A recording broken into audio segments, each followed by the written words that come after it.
Simple and tasty recipe carrot rice ఎలా prepare చేసుకోవాలో ఈ వీడియోలో చూసేద్దాం. స్టవ్ మీద బాండి పెట్టుకొని 1/2 టేబుల్ స్పూన్ నెయ్యి వేస్తే ఏంటంటే చాలా టేస్ట్ అనేది ఉంటుంది. సో నెయ్యి వేసుకోండి. అలాగే 3 టేబుల్ స్పూన్ల ఆయిల్, తర్వాత బిర్యానీ మసాలా అంతా ఒక దగ్గరికి తీసుకొని ఒక్కొక్కటిగా ఫ్రై చేసుకోవాలి. ఈ విధంగా చూపించినట్టుగా ఇలా ఒక్కొక్కటిగా ఫ్రై అయిన తర్వాత మనం సైడ్కి కట్ చేసి పెట్టుకున్న క్యారెట్ తురుము, ఉల్లిపాయ ముక్కలు, పచ్చిమిర్చి.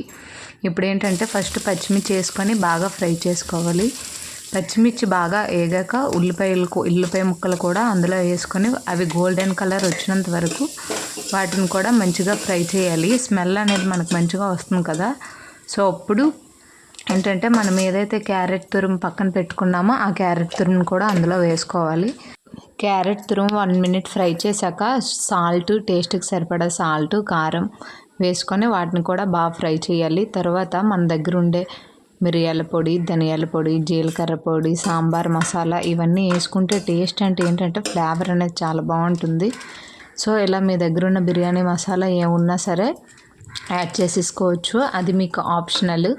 ఇప్పుడు ఏదైతే మనం ఉడికించి పెట్టుకున్న రైస్ ఉందో ఆ రైస్ని బాగా క్యారెట్ అనేది పచ్చివాసన పోయేంత వరకు ఫ్రై చేసిన తర్వాత ఈ రైస్ అనేది అందులో వేసుకొని నీట్గా కలుపుకోవాలి.